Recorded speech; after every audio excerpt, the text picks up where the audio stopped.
Assalamualaikum warahmatullahi wabarakatuh. Selamat berjumpa kembali sahabat dengan Sniper Ngesot. Salam satu laras, salam satu hobi, salam shot ngorsot. Baik, pada kesempatan kali ini sahabat, semoga kita tetap diberikan kesehatan, rezeki yang melimpah dan juga halal, agar kita bisa beribadah dengan baik dan bisa beraktivitas dengan baik pula. Pada kesempatan kali ini sahabat, saya hanya ingin bercerita tentang sebuah pengalaman yang sangat-sangat menegangkan tapi menyenangkan sahabat.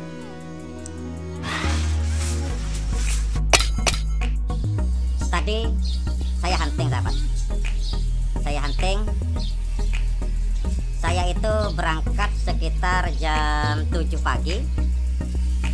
Kemudian putar, nembak dengan mengabadikan beberapa momen. Saya videokan, baik prosesnya dan juga hasil buruannya saya videokan seperti biasa. Kemudian sahabat, sudah jauh, saya nggak nyanggung. Saya itu memang benar-benar berjalan, sehingga jaraknya jauh. Dari bayangkan sahabat, dari jam 7 sampai jam 11, kayak apa jauhnya? Putar. Sudah. Sesampainya di tempat saya menitipkan sepeda, tempat saya menitipkan motor, sampai di sana saya baru ingat bahwa saya itu bawa dompet. Kemudian dompet itu saya cek di tas saya, nggak ada. Aduh. Kalau isinya sahabat, kalau uang itu mah mudah lah, kita bisa kerja lagi, kita bisa cari lagi. Tapi di dalamnya itu ada KTP pastilah, ada STN, ada SIM, ada ATM. Coba bayangkan kalau sampai hilang, gimana repotnya saya harus mengurus beberapa surat-surat itu sahabat. Harus pergi ke kepolisian untuk membuat pernyataan hilang. Lalu alasan saya apa? Kemudian oleh polisi ditanya, hilang di mana? Di tengah hutan. Loh, dari antara mana ke mana? Lalu saya harus ngomong gimana? Bingung kan? Kalau hilang di tengah hutan, kita berburu dan kita nggak tahu hilangnya di lokasi mana. Akhirnya sahabat, sudah bingung saya, capek ya.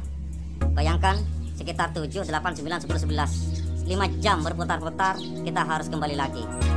Aduh, akhirnya ya mau gimana lagi. Tapi saya masih sempat menelpon orang rumah sahabat. Siapa tahu dompet itu ternyata tertinggal di rumah. Saya telepon, saya tanyakan apakah dompet itu tertinggal di rumah. Ternyata nggak ada juga di rumah. Oh pastilah, ini pasti gila. Akhirnya saya itu saya itu putuskan untuk biarlah kita putar lagi. Yang jelas kalau dari jam 11 atau jam 12, 5 jam lagi saya harus berputar.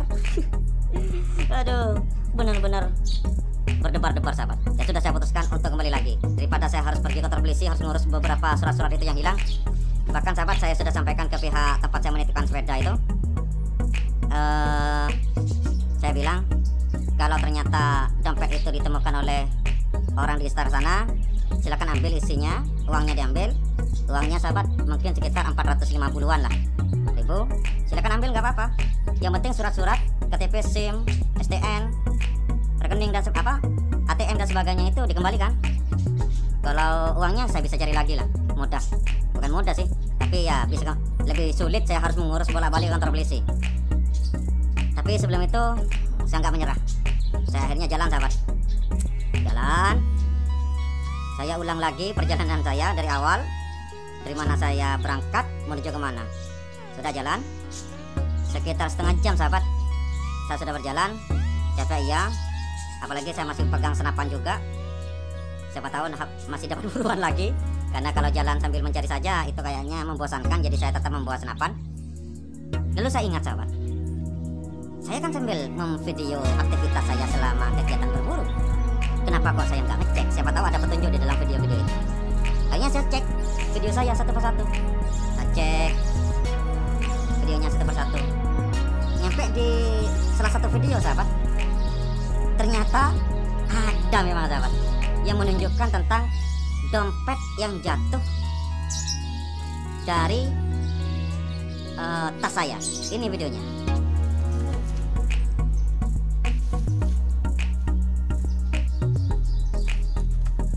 Bisa diperhatikan sahabat, jatuh benda yang jatuh dari dalam tas itu, dari tas itu yang hitam, itu adalah dompet sahabat.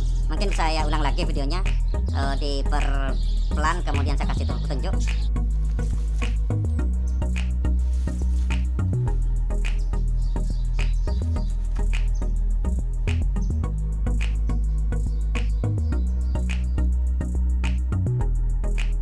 Nah, sudah videonya itu sahabat.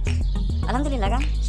Jadi mujur kita itu mengamadikan kegiatan-kegiatan kita di perjalanan itu. Jadi kalau ada apa-apa kita bisa ngecek videonya. Siapa tahu ada petunjuk di sana. Akhirnya sahabat, dan mujurnya lagi, saya ingat lokasi tempat saya menembak itu, tempat lokasi dompet itu jatuh. Nggak jauh dari tempat saya ngecek videonya. Akhirnya saya jalan cepat sahabat, pergi ke sana. Dan kemudian saya cari di lokasi itu. Ada rekaman video yang tadi itu sahabat, kayaknya di sekitar sini. Saya cek dulu. Ini sahabat, ini yang gila. Alhamdulillah, akhirnya kalau uangnya nggak seberapa sahabat, tapi surat-suratnya yang di sini. Alhamdulillah, mujur ada rekaman kamera sahabat. Nah, akhirnya dompet itu ditemukan sebab ada dokumentasi video yang menunjukkan tentang jatuhnya dompet itu. Mujur, akhirnya saya balik ke tempat saya menitipkan motor. Sampai di sana, orang-orang di sana masih serba khawatir juga, was-was. Dia bertanya semua pada saya tentang gimana dompetnya, apakah ditemukan atau tidak. Saya kasih tahu bahwa sudah ditemukan, dan tidak lupa untuk menunjukkan rasa syukur saya terhadap dompet yang telah ditemukan itu. Saya pun memberikan uang ala kadarnya untuk tempat saya menitipkan motor. Apalagi di sana sedang ada pekerjaan atau ada orang yang bekerja membangun rumah di depan rumahnya. Saya kasih minimal lah bisa dijadikan sebagai uang konsumsi bagi pekerja itu. Kebisa kebaik konsumsi ringan aku. Ayo terima. Buat konsumsi orang kerja sahabat. Ucapan syukur saya karena dompet ketemu. Aman. Makasih. Baik sahabat, mungkin itu sekedar cerita saya sederhana selama kegiatan hunting yang sangat menegangkan, tapi akhirnya ya, dan ini mungkin sebagai pelajaran bagi kita sahabat. Kita harus benar-benar menjaga keamanan barang-barang kita, karena medan yang kita datangi sebagai sniper itu di hutan. Kalau jatuh sahabat, sulit untuk ditemukan. Alhamdulillah lah, kalau Tuhan masih mengizinkan tetap ditemukan. Saya sampai 2 kali sahabat. Dulu pernah juga saya kehilangan HP di tengah hutan, tapi alhamdulillah teman itu bawa HP lagi, sehingga di miss call di sepanjang saya kembali itu replay lah. Dan ternyata di tengah hutan masih ada, dia bunyi HP-nya baru ketemu. Kalau dompet miss call gimana? Ayo, alhamdulillah Tuhan masih mengizinkan saya bertemu dengan dompet itu sahabat. Terima kasih telah mendengarkan cerita saya, dan ini sebagai pembelajaran bersama agar kita hati-hati. Padahal saya sudah pakai 2 tas sahabat, 1 tas dompet saya dan juga tas kamera saya, satunya lagi adalah tas aksesoris senapan saya, dan masih saja ada yang tertinggal. Oke, sesama berdealer sahabat, sesama sehobi, maka kita saling mengingatkan untuk hati-hati menjaga keamanan barang kita kalau kita pergi ke hutan. Dan jangan lupa setiap dokumen yang kita punya itu sebagai bukti hal-hal yang terjadi di sekitar kita. Jadi lebih baik kita dokumenkan apa-apa yang ada di hadapan kita, mungkin bisa dijadikan sebagai petunjuk kalau umpamanya kita terjadi sesuatu sahabat. Baik, sekian dulu dari saya, kurang lebihnya mohon maaf. Assalamualaikum warahmatullahi wabarakatuh.